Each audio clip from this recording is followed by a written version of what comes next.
जिनके लिए धनुष्य यज्ञ चल रहा. सीता माईनं प्रभूला पाहलं लांबून, डोळे बंद केले. सखी म्हणाली, आता का डोळे बंद करतेस, घेन बघून. तरी डोळे उघडत नाही. का ग सीते? अग, पापण्या जन्मचा जन्म ज्याच्यासाठी हालत होत्या, त्या पापण्याचा आज प्रवास संपला.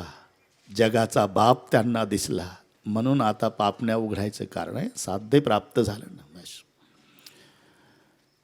सखी म्हणाली, चल जानकी, ये लोग कल भी आएंगे, गौरी पूजन करना है ना. 4 बज गए. वाजले. गौरी पूजन करना है. मग गौरी पूजन करायला 8 सखी. गौरीचं स्तवन सुरू झालं. आपणही सगळे आई बहिणी सर्वांनी हात वर करा. जमते आता. असं 9 रात्रात दांडिया खेळतात ना, बस तसला भक्तीचा प्रकार डोळ्यापुढे आणा. मग काही नाही कल्याणी उमा,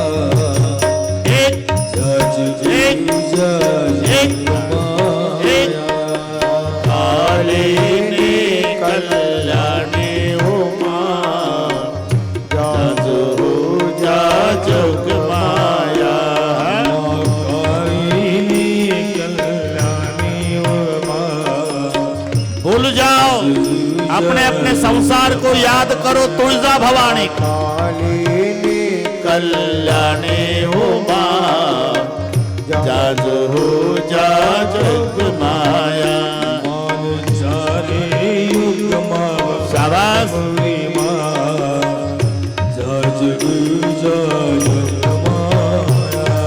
चारे जग मा खाने मोरी मा, जाज हो जा जग माया. वाह वाह.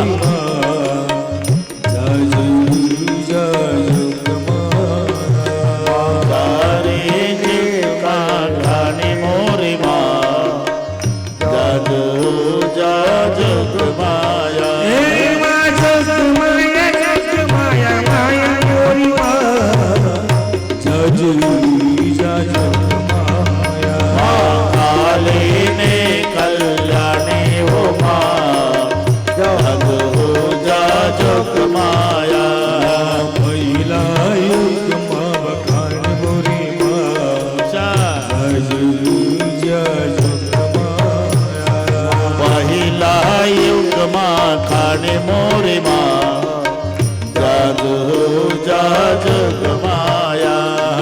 शंकर वीर पटरान मोरी मा, जादू जा जग माया. शंकर घेर पटरानी मोरी मा, जादू जा जग माया.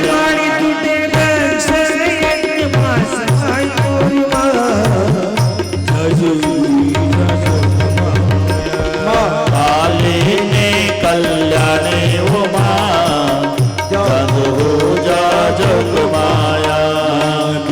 जायुग खान मोरी मा, जाजू जा जग माया. जायुग मा खाने मोरी मा, जग माया. रामचंद्र गिर पटरान मोरी मा, जाजू जा जग माया. रामचंद्र घेर पटरानी मोरी मा, जाज हो जा जग माया.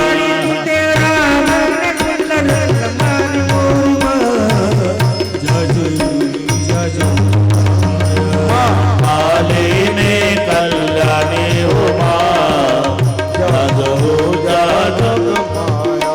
माती जायुग खान मोरी मा, जाजू जा जग माया. आते जायुग मा खाने मोरी मा, जाज हो जा जग माया. पांडव गिर पटरान मोरी मा, जाजू जा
गौरी स्तवनानंतर सीतामाईला शुभशकून होऊ लागले. शुभशकून म्हणजे बाम अंग फरकन लगे. सीतामाईचं डावं अंग चमकू लागलं. हे शुभशकून आहे. महिलांचं डावं अंग चमकलं पाहिजे आणि पुरुषांचं उजवं. शुभशकून आहे. डावा डोळ्या लवे उजवे स्फुरत असे बाहो. शुभ लक्षण. डावा डोळ्या लवे उजवी स्फुरत असे बाहो. पुरुषांचं उजवं अंग चमकलं पाहिजे, महिलांचं डावं अंग चमकलं पाहिजे. हे शुभ लक्षण आहे. पण त्याला मर्यादा आहे. अंग चमकलं पाहिजे 2 मिनिटाकरता. ज्याचं दिवसभर चमकतं त्यानं दवाखान्यात गेलं पाहिजे.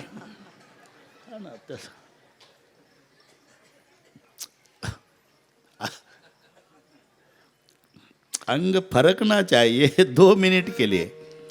जिसका दिन भर फरकता है तो समझ लेना भाई वो चमड़े की बीमारी है, अस्पताल जाओ. शुभ शकुन नहीं. ये बाम अंग फरकन लगे.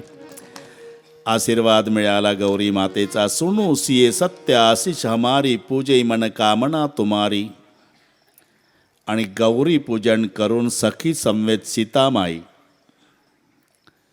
सुनयना मातेकडे, रामचंद्र प्रभू आणि लक्ष्मण दोन्ही बंधू विश्वामित्राकडे.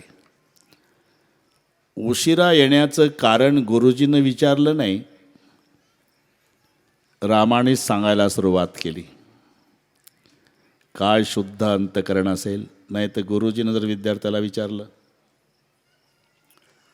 इथे रामचंद्र प्रभू न विचारता सांगतात, का रे उशिरा आला. गुरुजीनं म्हटलं 10 वाजताच निघलो गुरुजी करून.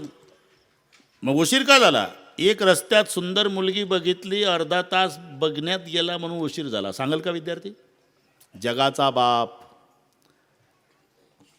बगीचा में गए थे गुरुदेव, जनक जी की प्यारी बेटी जानकी आई थी जी. महाराज बहुत सुंदर है, बहुत सुंदर. देखने में देर हो गई तो क्षमा करो. हां, काय विशुद्ध अंतकरण असेल. आड पडदा काही ठेवला नाही. आणि मग विश्वामित्राच्या मुखातून शब्द निघाले. पहा, आशीर्वाद आणि आश्वासन या 2 मधला फरक लक्षात घ्या. आशीर्वाद मागायची गरज नाही. तुमचं अंतकरण विशुद्ध असलं आपोआप आशीर्वाद मिळतो. आश्वासन आणि आशीर्वादातला हा फरक आहे. मंगने के बाद मिलता वो आश्वासन, न मांगते मिलता है आशीर्वाद. म्हणून तर हा फरक आहे. नेताओं को भीड़ जुटानी पड़ती, संतन को भीड़ हटानी पड़ती. नेत्यांना गाड्या पाठवाव्या लागतात. ताई गाडी पाठवली का कोणाला. हां, तेच म्हणतो मी. तरी गाड्या पूर्ण भरत नाही. त्या गाड्यावर एक मुकरदम असतो. एका गाडीवर 200 रुपये माणसाचे ठरलेले असतात. तरी गाडी भरत नाही. कारण जे बसलेले असतात ते फुल असतात, म्हणून चांगले बसत नसतात. म्हणून गाडी रिकामी येत असते. आणि मग म्हणावं लागतं पुढे या, पुढे या, पुढे या. इथं म्हणावं लागतं मागच थांबा, जागा नाही. आहे ना. इथे आशीर्वाद आहे. लक्षात घ्या. मागितल्यानंतर मिळतं. तुम्हालाही चांगलं माहिती आहे. तो तमाशात एक वग असायचा बाबा, वग. तुम्ही म्हणाल तुम्ही पाहला का. पाहला, तुम्ही पाहला. लहानपणी काय तो रात्रभर वग. आणि मग त्यांचेच माणसं एक 10-12 असतात. तो 5-6 पटके बांधलेले म्हातारे पुढे. बरं का ताई, ते तमाशातलं सांगतो. एक पुढारी भाषणाला उभा राहतो आणि एक लिखाणवाला आणि ते 10-12 पटकेवाले त्यांचेच लोक. हा उभा राहिला भाषणाला की खालचं पटकेवालं म्हातारं, आता आठवण झाली का साहेब आमच्या गावची. 5 वर्षापूर्वी आलता, हनवटीला हात लावत होता, आता दिसला 5 वर्षांनी. शांत रहा, शांत. नाटक आहे तो. ते त्यांचेच माणसं आहे. शांत राहा. काय शांत राहा. प्यायला पाणी नाही, शांत राहा. याचं पाणी घ्या रे लिहून. ती एक लिहिणारच असतं. बसा आजोबा, काय पाणी मंजूर झालं असं का. मग दुसरं म्हातारं उठायचं. पाणी कसं येईल साहेब. कारण नदी नाही ना आमच्या गावात. असं आहे का? नदी लिहा रे बाबा. हा नदी मंजूर, बसा खाली. मग तिसरं उठायचं, नदी कशी येईल साहेब? का डोंगर नाही आमच्या गावात. असं आहे, हे डोंगर लिहा. बस मांगने के बाद जो मिलता वो आश्वासन, न मांगते मिल जाता वो आशीर्वाद. एक मिनिट घेतो. भगवान बुद्ध काशीच्या नगरसेठकडे भिक्षेला जातात. त्यांना खीर खूप आवडायची.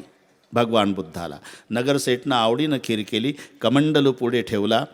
खीर वतनार तर कमंडलूमध्ये चिखल दिसला मातीचा.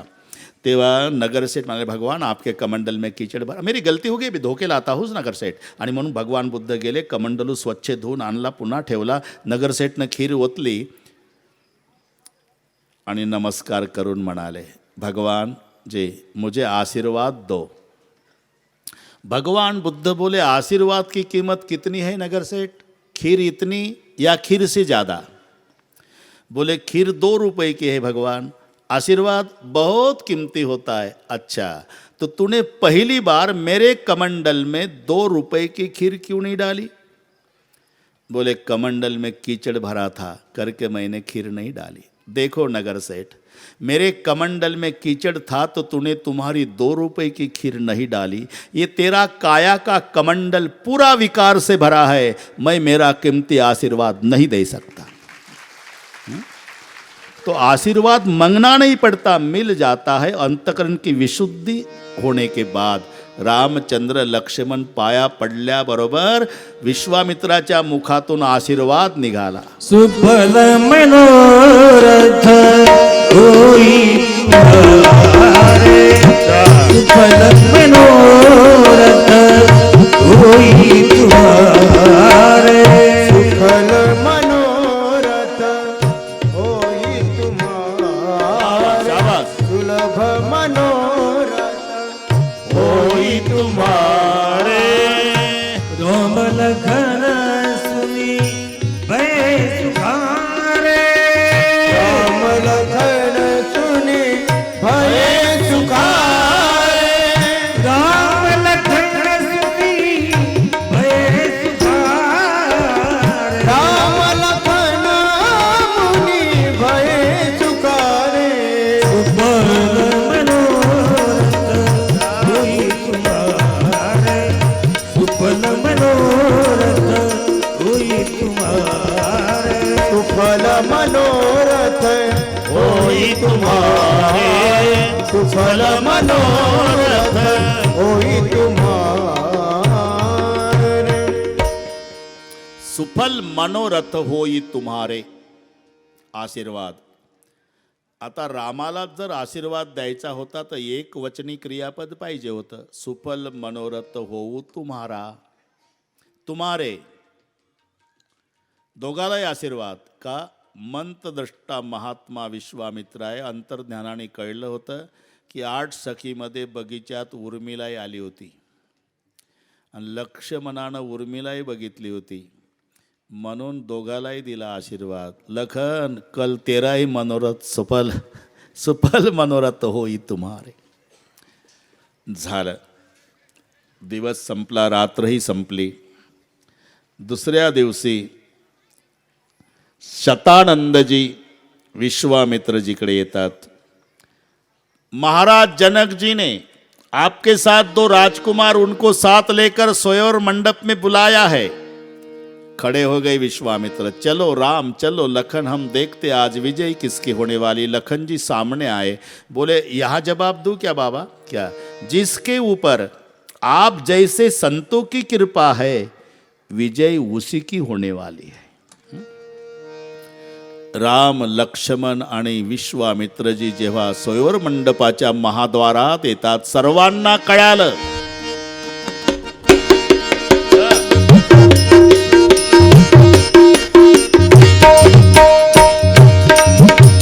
रंगभूमि आए तो भाई, असि सुधि सब पुर बासिन पाई. चले सकल ग्रह काज विसारी, बाल जुबान जरट नर नारी.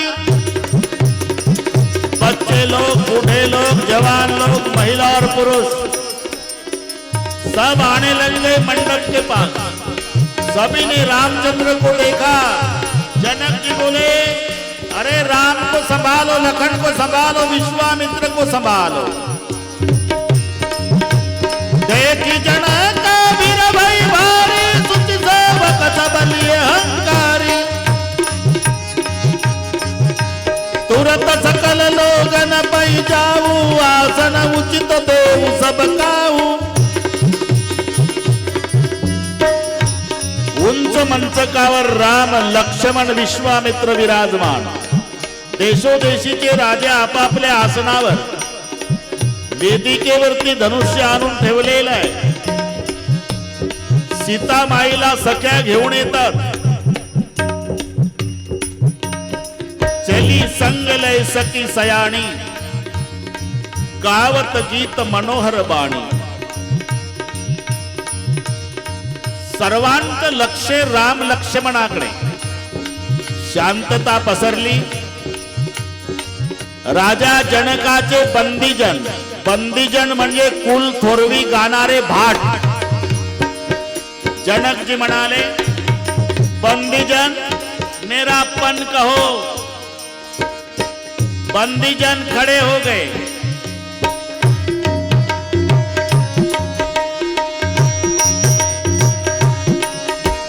बोले बंदी बचन बर, बोले बंदी बचन बर, सुनऊ सकल महिपाल। बोले बंदी बचन बर।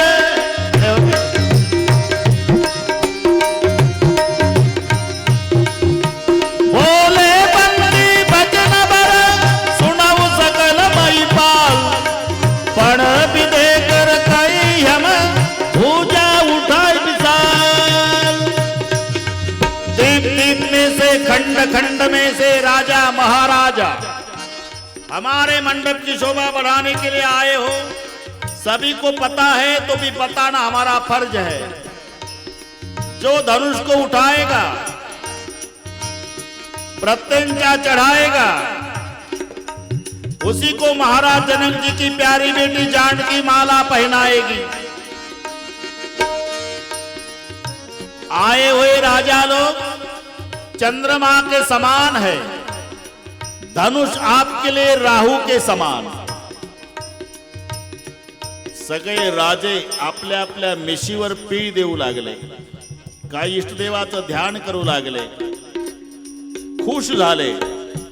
तुलसी जी कहते हैं, अरे क्या बोले बंदीजन, राजा चंद्रमा के समान, धनुष राहू के समान। म्हणजे तुम्ही राजे चंद्रासारख्या आणि धनुष्य राहू सारखा आहे। चंद्र राहूचं काही करत नाही, राहू चंद्राला ग्रासत असतं। दुसरं एक कारण, चंद्राला काळा डाग आहे। गुरु पत्नीवर कुदृष्टी ठेवल्याचा। तसं साक्षात जगन्माता आहे सीता, तिला पती करण्याच्या उद्देशानं आला का रे चंद्रमा के समान। तिसरं एक कारण आहे, चंद्र हा स्वयंप्रकाशित नाही, परप्रकाशित आहे। इथे अयोध्येचा एक सूर्य बसलाय ना, त्याच्यामुळे तुम्ही चमकता रे आप चंद्रमा के समान। आपण वाटेल तो अर्थ लावा। बस कमर कसने लगे, मुझ पर हाथ घुमाने लगे, इष्ट देव का ध्यान करने लगे राजा लोग। सुनी पण सकल भूपय बिलासे, भटमानी अतिशय मन मागे, परिकर बांधे उठे अकुलाई, चले इष्ट देव सिरनाय। तमकी ताक तक शिव धनु धरही, उठई न कोटि भाति बलु करही। इनके कछु विचार मन माही, चाप समीप भई बन जाई। बहुत देर तक, लेकिन तिल के दाने के समान धनुष को नहीं हिल पाए। सगळे राजे आपल्या आपल्या आसनावरती येऊन बसले। सगळ्या राजाने विचार केला का रे, राजा जनकाला जर 10,000 पहलवानाच्या द्वारा धनुष्य ओढत आणता आलं, मग आपण 10,000 राजा मिळून उचललं तर काय बिघडत? काय बिघडत नाही।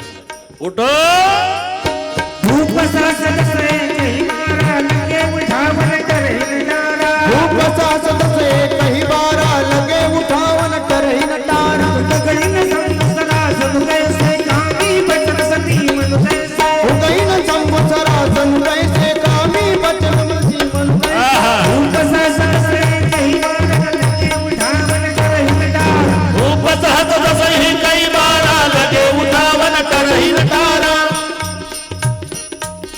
जगैन संवत्सरा जनु कैसे कामी बचन सती मन कैसे तिळाच्या दाण्या इतकं धनुष्य हालत नाही 10,000 राजांनी पण सखी आणि सीता संवाद चालू आहे सखी काय सीते 10,000 राजे उठले धनुष्य उचलायला हो आणि 10,000 राजा मिळून जर धनुष्य उचललं मग मी नेमकी माळ कोणाला घालू सीतामाई सखीला विचारते सखी अतिशय विद्वान और समझती क्यों नहीं जानकी 10,000 का मतलब क्या होता है एक के ऊपर 4 शून्य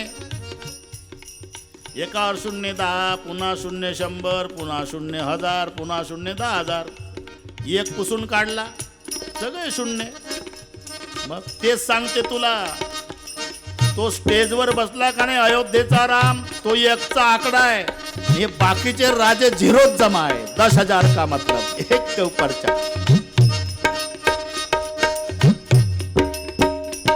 रूप सहत तसही कई बारा लगे उठावन करही नटारा डगैन संवत्सरा जन कैसे कामी बचन सती मन जैसे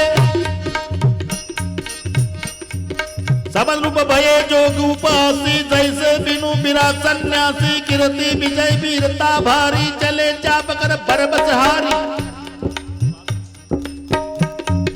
श्रीहत भय हरि ये राजा बैठे निज निज जाई समाचार लुपन बिलोकी जन को अकुलाने भोले बचन रोष जनुसाने आपल्या आपल्या आसनावर सगळे राजे उतरल्या चेहऱ्याने येऊन बसले उतरल्या चेहऱ्याने बिन राजा रती बिन काज रती बिन लागत को रती बिन साधु रती बिन संत रती बिन जौन होय रती को रती बिन राज रती बिन काज रती बिन मानव लागत फिकरती बिन साधु रती बिन संत रती बिन जोग न होय रती को कभी कभी है संसार कभी कभी है संसार करते बिन मानव करते बिन मानव रती बिन मानव रती बिन राजा रती बिन काज रती बिन मानव लागत को रती बिन साधु रती बिन संत रती बिन जौन होय रति बिन राज रति बिन काज रति बिन मानव लागत फिकरति बिन साधु रति बिन संत रति बिन जौन होय